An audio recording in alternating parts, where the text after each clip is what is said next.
내가 전심으로 주께 감사하며 신들 앞에서 주께 찬송하리이다. 내가 주의 성전을 향하여 예배하며 주의 인자하심과 성실하심으로 말미암아 주의 이름에 감사하오리니 이는 주께서 주의 말씀을 주의 모든 이름보다 높게 하셨습니다. 아멘. 거룩하신 하나님 아버지, 주께서 오라 하셔서 저희들 중전에 나와 머리 숙여 주께 경배드리며 주의 말씀을 사모하며 주의 인자하심을 우리의 마음으로 소원하며 이 시간 예배드립니다. 오셔서 아버지 하나님 우리의 간구를 들으시고 주께서 주시는 응답이 있게 도와주시고 우리들의 영혼이 강하여지게 도우시고 세상의 모든 일들 가운데에서도 하나님의 사랑으로 그리스도로 옷 입은 사람으로 살아가는 놀라운 은혜가 있게 이 시간 은혜와 영광과 찬송이 넘쳐나는 그래서 주시는 은혜가 우리를 주장하는 복된 시간 되게 인도하여 주시옵소서. 예수님의 이름으로 기도드리옵나이다. 아멘. 오늘 주시는 하나님 말씀은 사도행전 8장 26절부터 31절까지입니다. 한 목소리로 함께 봉독하겠습니다. 주의 사자가 그들에게 말하기를 일어나서 남쪽으로 향하여 그들을 찾아서 가사로 내려가는 길까지 가라하니 그들은 광야라. 일어나 사사본이 에티오피아 사람부터 에티오피아 왕 다리의 모든 국고를 맡은 관리인 대시가 게비하여 예루살렘을 나가 돌아가는데 수레를 타고 선지자 이사야의 글을 읽더라. 성령이 빌립보로 이르시되 이 수레로 가까이 나아가 하시거늘 빌립이 달려가서 선지자 이사야의 글을 읽는 것을 보고 말하되 읽는 것을 깨닫느냐. 대답하되 시도에 든 사람이 없으니 어찌 깨달을 수 있느냐 하고 빌립에게 전하여 수레에 올라가지 않는다 하니라. 아멘. 할렐루야. 아멘. 우리 주님의 은혜와 건강이 여러분에게 늘 함께 하시기를 주의 이름으로 축복합니다. 우리가 예전에도 그런 말씀을 함께 묵상했는데 예수님을 따라가려고 하면 어떻게 하는 거죠? 네, 자신을 부인하고 누구의 십자가? 네? 자기의 십자가를 지고 따라가야죠. 예수님이 그랬잖아요. 나를 따라오려거든 너희들 스스로 부인해라. 그리고 네 십자가를 지고 따라오라고 그랬잖아요. 맞죠? 이럴 때는 이제 미국에서는 그렇게 얘기해요. 예배 시간에 자꾸 머리를 이렇게 쳐갖고 하고 있으면 웨이크업, 웨이크업 깨라는 거죠. 일어나라고, 정신 차리라고. 하고 있으면 기도하는 건지 자는 건지 성경을 보는 건지 알 수가 없잖아요. 저를 똑바로 쳐다보시고요. 자, 나를 따라오려거든 따라해보죠. 나를 따라오려거든 자기를 부인하고 자기의 십자가를 지고 따라와요. 이게 주님의 말씀 맞죠? 그 말씀 그대로 믿지요? 그러면 우리가 여기 두 가지가 필요한데 부인하는 일과 자기 십자가를 지는 일이 필요한데요. 자기 부인하는 거는 우리가 살면서 양보하는데 어디에? 성령의 우리에게 역사하심에 내 욕망과 내 자아를 죽이고 성령께 모든 것을 양보하면 돼. 그게 부인하는 거예요. 그리고 자기 십자가를 지고 따라가는 것은 자기가 해야 될 일들을 감당하며 살아가는 것을 의미한다고도 할 수 있어요. 그런데요, 진짜 중요한 건 언젠가도 말씀드렸지만 주님의 그 뒤를 따라가는 그곳은 천국입니까? 지옥입니까? 확실하게 얘기하세요. 이거 오늘 분명하게 우리가 알아야 돼요. 주님 따라가면 그것이 천국입니까? 지옥입니까? 그런데요, 천국 가야 되는 거 맞아요. 그런데 중간에 거쳐야 될 곳이 있어요. 어딜까요? 네. 갈보리 산 위에 주님이 달리셨던 바로 그 십자가, 그 자리에 자기 십자가 지고 자기도 거기에 십자가를 못 벗겨 죽어야 되는 거예요. 이것을 정확하게 이해하고 가르친 사람이 바로 사도 바울이에요. 저는 사도 바울의 그 신학을 이렇게 쭉 공부하면서, 이야, 이 사도 바울만큼 예수님의 그 말씀을 철저하게 이해하고 철저하게 실천했던 사람이 없구나 하는 것을, 그것을 이제 깜짝깜짝 놀랍니다. 그 중에 예를 든 게 바로 조금 전에 말씀드린 거예요. 자기를 부인하고 십자가 지고 예수님 따라가는데요. 그 지금 그 주님 따라가는 길을 가다 보니까 주님이 가셨던 곳, 그 따라가는데 중간에 십자가 갈보리에 매달려 돌아가셨던 그 자리까지 바울이 간 거예요. 그래서 갈라디아서 2장에 나는 죽었다고, 나는 십자가에 그리스도와 함께 못 박혔노라고 그렇게 얘기했어요. 오늘 우리의 신앙이에요. 예수 믿고 복 받고 잘 살고 천국 간다, 이거요. 잘못 이해하면 우리 나중에 가서 낭패를 당할 수도 있어요. 한국교회 번영신학이라고 하는 뭐 이런 있지도 않은 어떤 말 갖다 붙이는 그런 것들이 들어와서 교회 예수 믿고 복 받고 잘 되는 것이 이게 유행처럼 번져가지고요. 교회 사람 많이 오고 헌금 많이 받아서 교회 크게 짓고 이렇게 하나님의 축복으로 이렇게 되었다. 하나님의 축복으로 이렇게 될 수 있지요. 왜?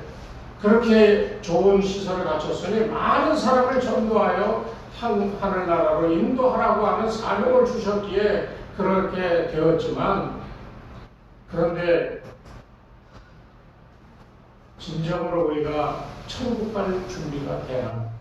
그 과정을 한번 보면 돼요. 이렇게 우리가 믿었다가는 천국 못 갈 수 있다라고 하는 두려움이 생기더라는 거예요. 우리는 십자가에 달려 죽어야 하지만 예수 그리스도와 함께 죽고 예수 그리스도와 함께 부활하여 주님과 온전한 하나가 되어진 존재가 되어야 우리가 그런 존재로 살다가 죽고, 그리고 마지막 심판의 날 부활시켰을 때 예수로 옷 입혀져 있기에 주님은 천국으로 인도해 가는 거예요. 여러분, 이게 우리의 구원에 있어서 굉장히 중요한 사실입니다. 그래서 제가 늘 그리스도 예수 안에서, 주 안에서 이것을 강조하잖아요. 그러려면 자기가 부인돼야 돼. 그리고 자기 십자가 져야 돼. 장로는 장로로서의 책무를 다해야 되고요. 권사는 권사대로의 해야 될 일들을 다 감당할 수 있어야 그게 자기 십자가 지고 따라가는 거예요. 그리고 따라가는 중에 있는데요. 어느 순간에 우리가 예수 그리스도의 갈보리 십자가에 이르러 자기도 거기에 못 박혀 있는 모습을 바라보며 내가 죽고 그리스도가 나 대신 살아 나의 삶을 주장한다라고 하는 것을 경험하기 시작할 때 우리는 온전한 이 땅에서 천국을 경험하며 살아가는 은혜를 경험하기 시작하는 거예요. 이게 정말 중요한 겁니다. 그게 경험이 돼야 그것을 다른 사람들에게 전하는 거예요. 이게 전도자의 유능한 전달자로서의 우리의 이 땅에서의 주어진 사명이라는 거예요. 예수 믿으세요 하고 그것을 전하는 것도 중요하지만 단순한 예수 믿고 구원받으세요라고 하는 것으로 끝나서는 안 되고요. 예수 믿고 구원받았다라고 하는 것이 무엇인가 하는 것을 내 삶으로, 내 믿음의 고백으로 사람들에게 보여주고 가르쳐주는 이런 유능한 전달자가 되는 것이 우리 성도들이 나이가 있건 없건 많이 배웠든 못 배웠든 많이 가졌든 못 가졌든 마땅히 해야 될 우리들의 이 책무다라고 하는 사실을 여러분 꼭 기억하십시오. 그걸 경험하지 않으면 제가 믿기에 천국 들어가기가 쉽지가 않을 거예요. 흔한 그 얘기 또 합니다만 그 우리나라에 그 유명한 여자 권사님 있었죠.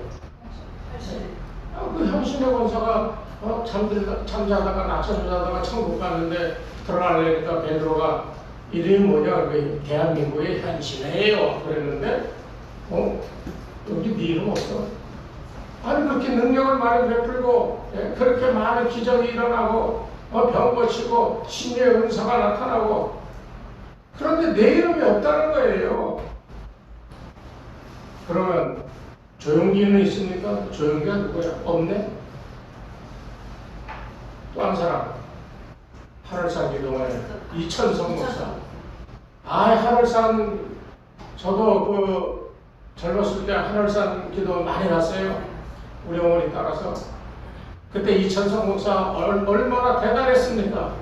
죄송합니다.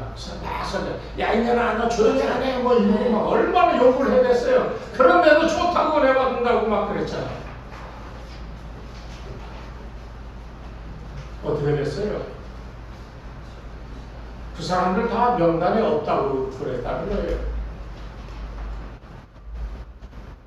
오늘 우리가 능력을 베풀고 뭔가 믿음에 뭔가 자신있게 우리가 사람들 앞에 보여줄 수 있다라고 하는 우리들의 믿음의 삶의 지금까지의 증거가 어쩌면 잘못되어 있을 수도 있다라고 하는 것을 전제해야 된다는 거예요.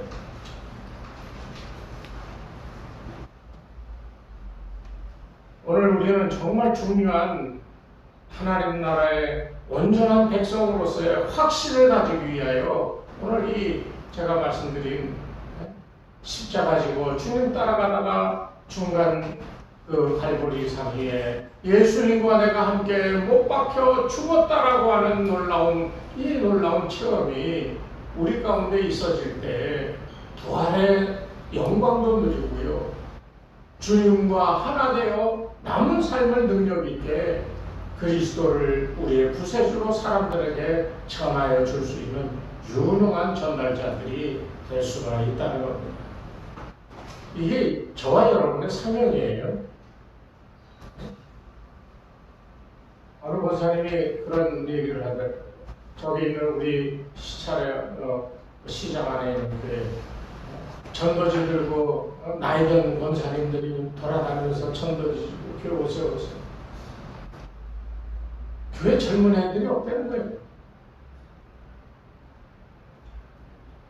아니 교회 아주 근사하게 잘 져놓고 힘들다는 거예요. 저 동대문에 있는 우리 노예 가운데 큰 교회 하나는 코로나 때문에 회복이 안 돼. 예전에 100명 모였다면 지금 한 7, 80명밖에 안 모인다는 거예요. 그 중에 젊은 사람들이 많이 빠졌다는 거예요. 그 예배를 드리러 가면은 다 양로원에 온 것 같다는 거예요. 우리도 다른 사람이 와서 보면 그렇게 볼지 모르지만 제가 보기에는 아직 파릇파릇한 분들만 있는 것 같아요. 정말 파릇파릇한 분들만 있는 것 같아요. 우리 김영길 집사님이나 양성자 집사님 같은 경우는 파릇파릇한 청년의 그런 것 같아요. 우리 박무순 권사님 자매가 앉아있는데 왜 샥시들이 저렇게 하고 앉아있나? 믿음으로 젊어지신다는 거예요. 내가 주님의 십자가까지 갈 수 있는 힘과 능력이 있다라고 그렇게 믿고 우리가 주님을 섬기고 주님을 따라가면 나이 들어서 못할 것 같지요? 충분히 해낼 수 있는 능력이 우리 가운데 생기는 거예요. 살아가면서 먹을 거, 입을 거, 마실 거 그거 염려하지 말라. 하늘에 계신 아버지는 그 모든 것을 알고 계신다. 우리의 어려움 하나님이 아셔요. 그렇기 때문에 하나님께서 가장 좋은 것으로 준비해 주시는 거예요. 우리는 그것을 믿고 우리는 무엇을 한다? 주님 따라간다. 이게 주님 따라간다라고 하는 그 모든 그 내용들이 다 성경에 기록이 되어 있는 것들이에요. 그래서 성경을 우리가 공부해야 되고 성경을 읽어야 되고 성경을 이해하고 마음으로 받아들여야지만 이 모든 것들이 해결될 수가 있다는 거예요. 1956년인가요? 7년 미국에 이 큰 신문에 뉴스가 뜨면서 광고가 전면으로 다 나왔는데 뭐라고 나와 있냐면 자기가 화성에 사는 사람을 잡아왔다는 거예요. 그래서 아무 날 아무 시에 그 사람을 현장에서 공개하겠다. 그러니까 미국 사회가 난리가 났지요. 그래서 사람들은 그때만 되면 그 화성에서 온 그 외계인을 볼 수 있다 해가지고 그 날짜만 기다리고 있습니다. 드디어 그날이 됐습니다. 현장에 많은 사람들이 기자들이 와서 묻습니다. 당신은 정말 화성에서 사람을 잡아왔습니까? 네, 그렇습니다. 그럼 당신은 그 사람을 우리에게 보여줄 수 있습니까? 그랬더니 그럼요. 보여드릴 수 있죠. 그리고 잠시 후에 창고 문을 열고 누군가의 손을 잡고 걸어 나왔어요. 그런데 걸어 나온 그 맞잡은 손에 있는 그 존재는 한 마리의 원숭이였다는 거예요. 그래서 그 모인 사람들이 이건 사기다. 왜 당신 거짓말했냐고 막 비난을 했어요. 그랬더니 그 사람이 하는 말이 전 세계적으로 내 이름을 알리고 나에게 모든 것이 주목될 수 있는 방법이 이거 말고 뭐가 있겠습니까? 나는 살면서 한 번이라도 모든 사람의 시선이 나에게 주목되어지기를 원하여 이 같은 일을 했습니다. 라고 그렇게 당당하게 보여줬다는 거예요. 일단 자기 이름을 세상에 알리는 데는 성공한 거잖아요. 비록 비난을 받고 다른 사람들에게 욕을 들었지만은 자기 자신 내가 죽기 전에 전 세계에 내 이름을 한번 알려보겠다 하는 그런 목적으로 이 같은 사기극을 펼쳤다는 거예요. 여러분, 이 정도 차이는 있지만 사실 우리들도 이 자그마한 공동체 안에서 내가 뭐 어떻게 사람들한테 이런 대접을 받고 이런 취급을 받고 싶다 하는 그런 마음들이 다 있잖아요. 그런 마음들이 있는데 누가 자기가 생각하는 것 같지 않게 취급을 하고 대하면 기분 나쁘잖아요. 이건 인간이기 때문에 우리 마음속에 가지고 있는 인성이라고 본성이라고 얘기할 수가 있습니다. 이게 우리 본연의 사람의 모습이에요. 남들보다 잘나 보이고 싶고 남들보다 튀어나와 보여지게 그렇게 되기를 원하고 남들이 나를 주목하고 나를 존경하고 자기의 욕망에 순종했나요? 성령에 순종했습니다. 주의 사자가 그렇게 명했잖아요. 그런데 여기 성경을 자세히 보십시오. 남쪽으로 향하여 예루살렘에서 가사로 내려가는 길까지 가라. 정확하게 어디가 아니야. 예루살렘에서 가사까지. 가사는요, 예루살렘에서 약 한 70여 킬로, 72킬로라고 해요. 그러니까 짧은 길이 아니죠. 그런데 그 길은 황야의 사막길이라고 그렇게 얘기하고 있어요. 이 가사는 예전에 블레셋에 힘이 있는 부족들이 모여 살던 그런 블레셋 종족의 땅이었어요. 여호수아가 그 땅을 빼앗고 이스라엘에게 주고 또 빼앗기고 주고받으면서 이 가사라고 하는 땅은 이 중간 예루살렘과 그 밑에 이집트나 이디오피아나 아프리카를 연결하는 그 길목에 있는 그런 이 지방이 되었어요. 거기까지 광야길을 무조건 가라는 거예요. 어디 가서 무엇을 하라는 게 아니에요. 방향만 지시해 줬어요. 왜 가야 하는지, 가서 무엇을 해야 되는지에 대한 언급이 한마디도 없이 그저 가라고 그렇게 말하고 있다는 겁니다. 여러분, 성령께서 우리에게 명하실 때요, 조목조목 이렇게 하라고 알려주시지 않더라고요. 빌립이 유능한 전도자가 될 수 있었던 이유 중에 하나는 성령이 얘기하시면 아멘 하고 간 거예요. 이거는 신약시대에 빌립이 보여주는 모습이지만 사실은 이 모습은 유대인들이 구약시대에 여호와의 말씀이 가라사대 하나님께서 이르시기를 하면 전부 다 무릎 꿇고 머리 숙여 아멘으로 그 말씀을 다 받았던 바로 그 유대인들의 이 모습이 이 빌립을 통해서 또 신약시대에 나타나는 거예요. 성령이 말씀하시니까 아멘하고 갔잖아요. 보통 우리 같은 사람은 가겠습니까? 왜 가는지도 모르고 어디에 가는지도 모르고 누구를 만나고 무엇을 할지도 모르는 그런 명령에 우리가 아멘하고 가겠습니까? 야, 너 이거 다 처분하고 저기로 가. 그러면 아, 이거 이렇게 해야 되고 저거 때문에 안 되고. 사람은 다 그렇게 생각할 수밖에 없잖아요. 무조건 그 말씀 따라 갈 수가 없잖아요. 그런데 천사의 말씀에 순종하여 그냥 갔더니 가다가 보니까 이디오피아의 이 내시를 만나게 됐죠. 참 놀랍지요.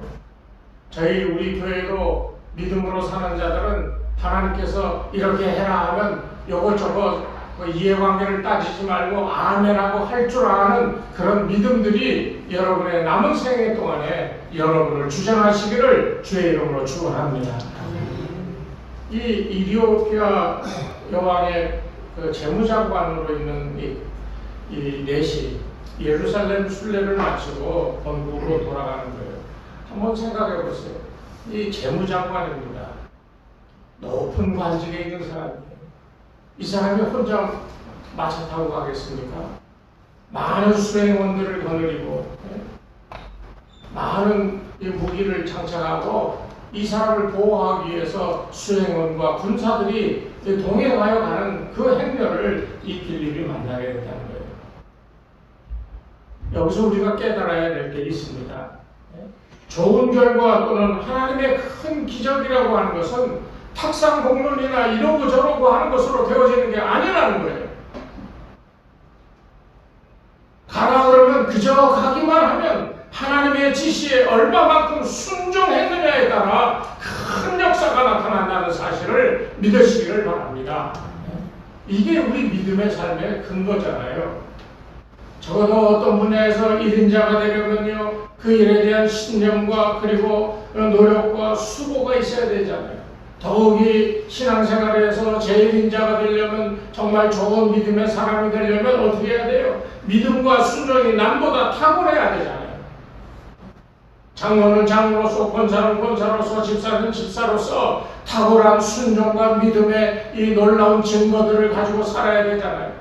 교회가 실력 있고 능력 있는 교회라고 하는 것은 이런 탁월한 이 신앙의 어떤 이 증거들이 있고 하나님의 말씀에 아멘으로 순종하는 마음들이 있을 때 그때 그 교회가 실력 있는 교회가 되는 거예요.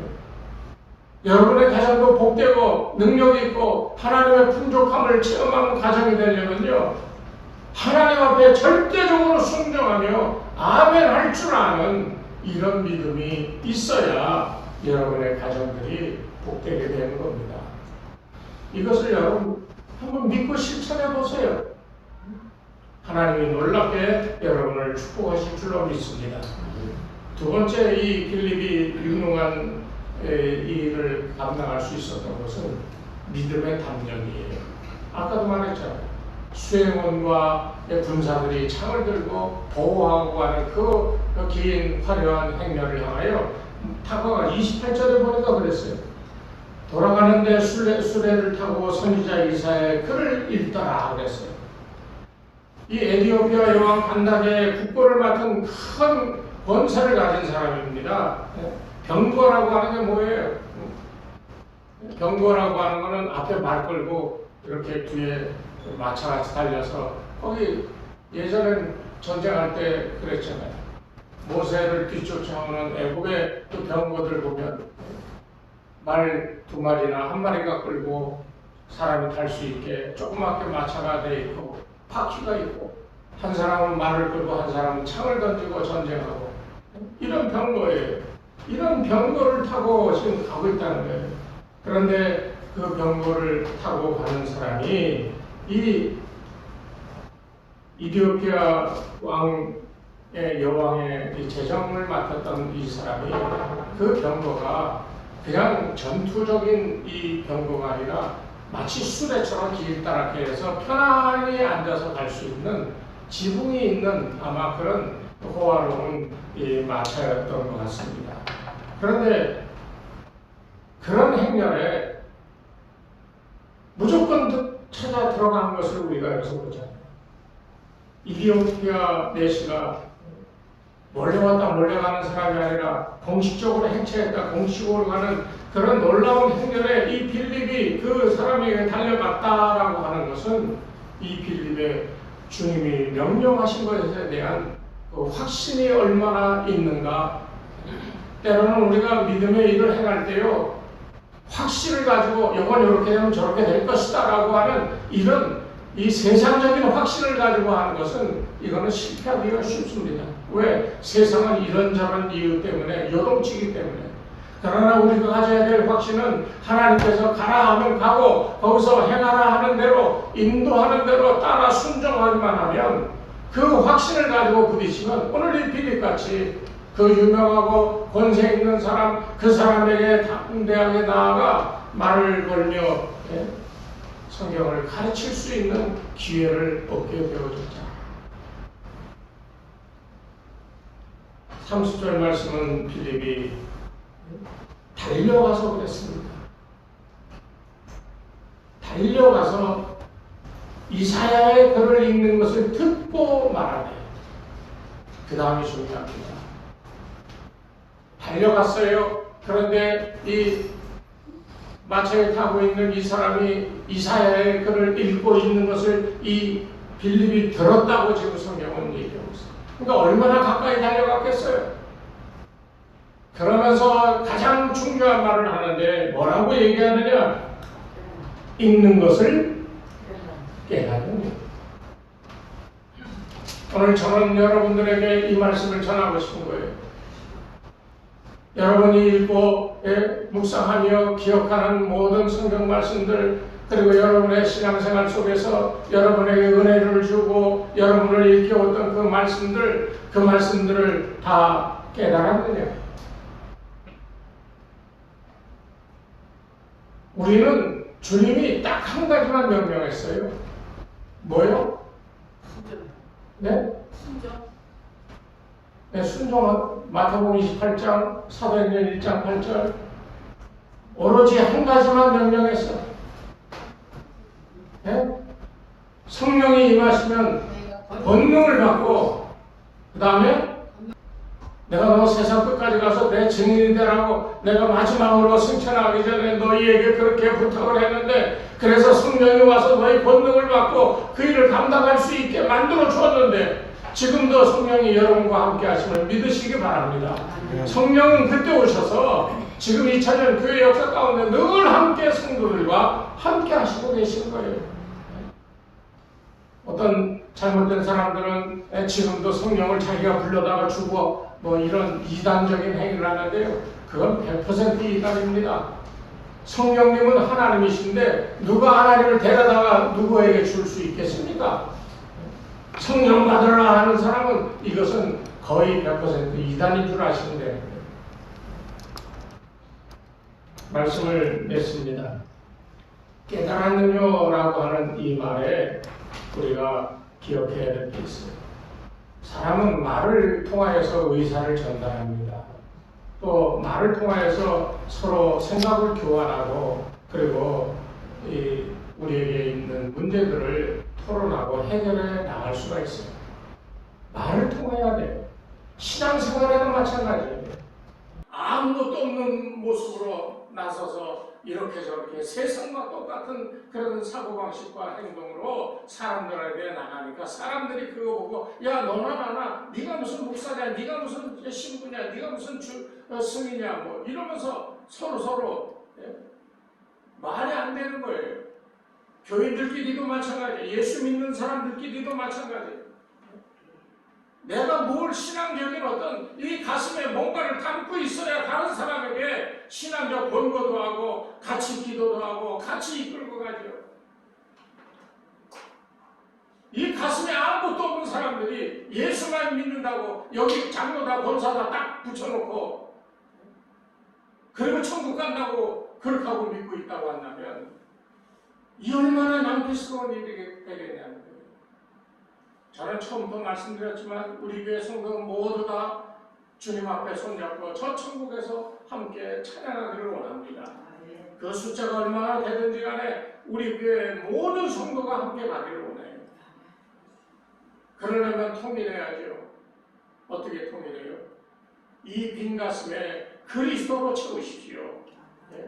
바울이 고백한 것처럼 내가 십자가에 못 박혀 죽었나니 이제는 내가 산 것이 아니오 내 속에 살아계신 그리스도로 말미암아 살아가는 것이다라고 하는 이 고백을 우리도 할 수 있도록 열심히 자기를 부인하고 십자가 지고 주님을 쫓아가는 이 삶이 절대적으로 우리에게 필요합니다. 하루하루 일하고 번 돈 갖고 먹고 마시고 살면서 만족하는 이런 삶을 살리려면 못하고 교회 나와 신앙생활 한다고 하겠어요. 그거 힘든 일. 교회 나온 거 신앙생활 하는 거 쉽지 않아요. 주일날 한 번 예배에 나와서 예배 드리고 가는 걸로 여러분 예수 믿는다고 생각하는 건 안 돼요. 예수 믿는 것은 책임이 따르는 거예요. 이 가슴 안에 그리스도를 품고 사람들에게 야 내가 그것을 깨달았느냐 깨닫고 있느냐라고 얘기할 수 있는 이 가슴에 무한한 그리스도의 지혜와 그리스도의 사랑과 그리스도의 십자가에 죽었다 살아난 이 영광된 부활의 이 모습들이 우리 가슴에 담겨 있을 때 그것을 사람들에게 전달해주며 너 그거 깨달았느냐 얘기할 수 있게 되어야 된다는 겁니다. 믿습니까? 여러분 정말 그래요. 너무 예수 믿고 구원 받는다라고 쉽게 얘기하는데요. 절대 그렇지 않습니다. 만약 그렇게 예수 믿고 구원 받으라고 하면 사도 바울이 못하러 그렇게 교회들에게 그 복잡한 이야기 그 힘들고 어려운 얘기를 왜 그렇게 써놨겠어요? 그냥 주술사처럼 예수 믿어 아멘 믿습니다. 그래 너 천국 이러면 끝인데 못하러 이 성경은 그렇게 길게 예수님의 말씀부터 시작하여 사도들의 이 행적과 권면의 말씀들을 왜 이렇게 실어놨겠어요? 그 삶이 다 하나가 되어 내 속에 녹아나 그것을 사람들에게 전달하는 유능한 증인이 되어야 우리가 천국에 대한 확신을 가지고 이 땅을 살아갈 수가 있기 때문입니다. 저는 여러분들이 유능한 전달자들이 되기를 바랍니다. 여러분의 가슴에 무엇이 들어있습니까? 건강에 대한 염려가 있습니까? 제가 요새 건강이 많이 안 좋아가지고 너무 병원을 많이 다녔어요. 그런데 이 말씀을 준비하면서 딱 머릿속에 생각나는 게 야 내가 언제부터 이렇게 몸에 이렇게 몰라 이제는 죽이시든지 살리시든지 그걸 뜻이야 이렇게 생각하니까 마음이 좀 놓여요. 정말 막 걱정 많이 했었는데 이제 마음이 놓여요. 여러분들 가운데도 그런 염려가 있다면 다 놓으세요. 살리시는 이도 하나님이시요 죽이시는 이도 하나님이세요. 시간을 정하신 이도 하나님이세요. 그러니까 모든 것을 맡기세요. 그분이 행하게 하세요. 지금이 내가 가야 될 때라면 주님 손잡고 주님이 뭐라 그러면 그 나라 가니 얼마나 감사해. 그러니까 두려움 없이 다 맡기시기를 바랍니다. 마음속에 어떤 재물에 대한 욕심이 가득 불어있다면 그거를 위하여 살지 말고요. 하나님 나라를 그 의를 위하여 사십시오. 그러면 바라고 원하던 그 재물보다 더 많은 것들을 주시는 이 성경적 축복의 원리를 체험할 수가 있을 거라는 거예요. 꼭 기억하세요. 저는 정말 여러분이 그런 삶을 살며 다 함께 저 나라에서 만나뵙기를 간절히 바랍니다. 그래서 여러분 가슴에 담고 있는 예수에 대한 놀라운 그 사랑과 경험과 체험을 다른 사람들에게 말하며 선생님이 지금 살고 있는 그 삶이 어떤 것을 깨달을 수 있습니까? 내가 보여주고 내가 가르쳐주고 천국을 전하는 유능한 천국을 전달하는 그런 하나님의 종들이 다 계시는 이런 축복이 남은 삶 가운데 함께 하시기를 주의 이름으로 축원합니다. 하나님 아버지 감사합니다. 우리의 부족함을 주님이 채워주시는 걸로 우리가 믿사오니 채워주시는 역사를 위하여 우리가 비우는 역사도 배우게 도와 주시옵소서. 그래서 하나님의 능력으로 축복으로 우리 비고빈 마음에 그리스도 예수의 영이 임재하게 도와주시고 순종할 때마다 빌립처럼 놀라운 일들을 믿음의 담대함으로 감당해낼 수 있게 도우시고 그래서 놀라운 기적의 역사들이 남은 인생 가운데 우리 가운데 충만할 수 있도록 역사하여 주시옵소서. 이제는 우리 주 예수 그리스도의 은혜와 하나님 아버지의 무한하신 사랑하심과 성령님의 감화감동 인도하심이 이 시간 머리 숙인 주의 백성들 위해 저들의 가정과 자녀들과 그 모든 생업 위에 이 교회 위에 이제로부터 영원토록 함께 하옵시기를 간절히 축원하옵나이다. 아멘.